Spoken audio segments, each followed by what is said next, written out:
Alright, now that we're at this point, as you can see I still have my drop loops going to the left hand side. And what you're going to do is you're going to take it from here and turn it like this. Drop loops are kind of coming up and out, just like this. And from here there's a million different ways you could finish it. Some people just like to tie a knot. I've also seen people with like the brass of a shotgun shell to cover the knot. You'd have to drill out where the primer would be, obviously from an empty shotgun shell. But how we are going to finish this is with what's called a twist knot. I'm going to zoom in a little bit so we can see this a little bit better. But what you're going to do is take your two middle, and essentially this is pretty close to being a Cobra knot. You'll see a pretty close similarity to it.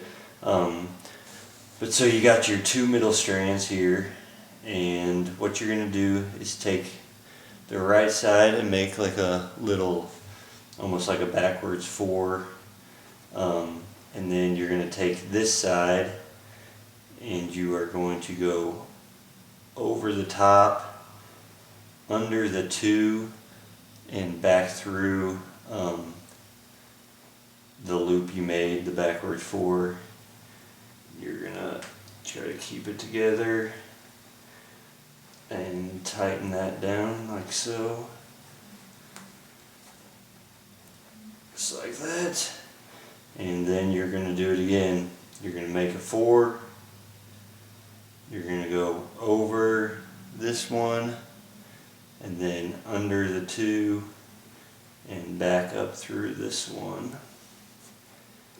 And once again, tighten that. And then we're going to do it one more time. You're going to make a four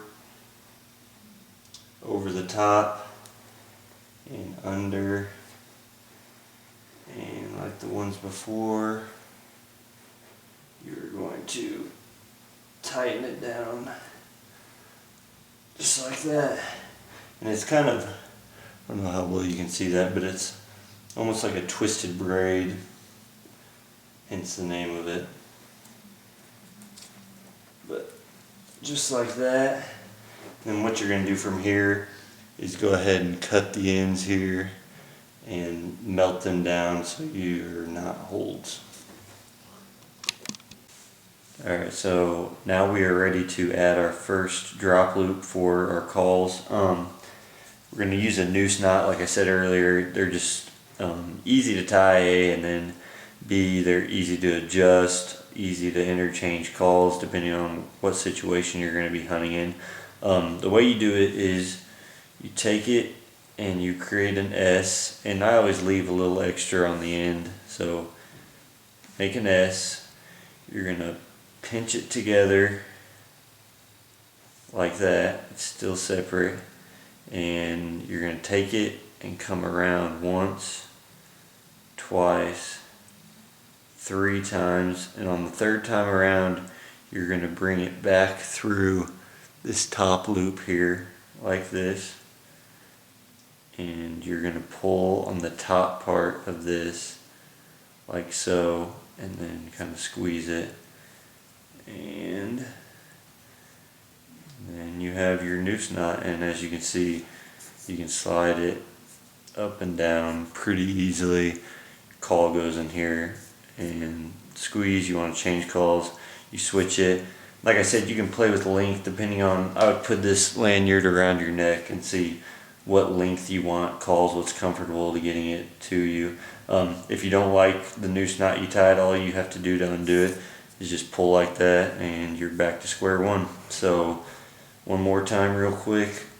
You make an S, pinch them together like this, just pretty much stacked, and then you take it like this and you wrap it once, twice, I always go three times, back through this loop, and then pull this top cord like that, and you have your noose knot.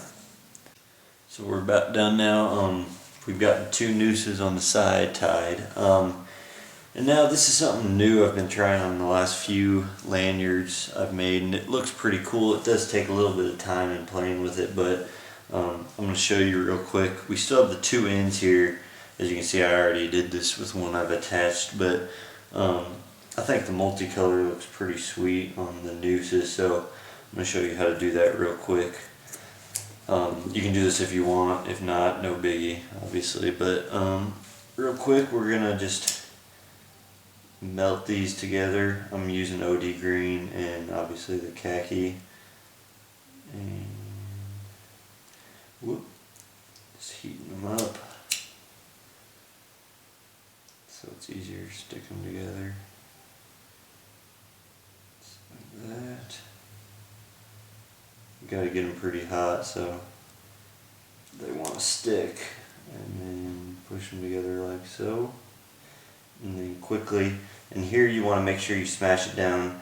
You can't have any real big burrs, I guess you would call them, sticking up. You want it pretty smooth so the noose knot can slide over it, and just roll it down. And that's, again guys, this plastic in the rope, once it melts, they're stuck together, so you don't have to worry about losing any calls. And then once again we're going to do a noose knot. I do this one, I make the first loop with the middle color. Let me zoom in a little so you can maybe see this a little better. I make the noose knot like this, and then I have my S with all the excess. And what I do is, just like we did before, stack them and just simply once around, twice around, 3 times around. I kind of lost it there. And then through like that, and tighten it down like so. And then you can cut this off too once you finalize how long you want your noose to be from the actual lanyard. You can cut it off, melt it down so your noose knot won't ever come undone. But then, just like the others, you can cinch it down. Whoop, too much. And I think it looks a lot better. Just, I don't know, something different you don't see all the time. But then you're just going to do it to your other side and you're done, guys. And that's an easy way. You can sell these. I've seen them go anywhere between $30, $40. I mean, some in stores are $50 or more, and they're pretty cheap to make. Like I said, 10 cents a foot, and something you can show off to all your duck hunting buddies. So thanks for watching. Please feel free to like and subscribe, and if you have any questions, just leave them in the comments below. Thanks.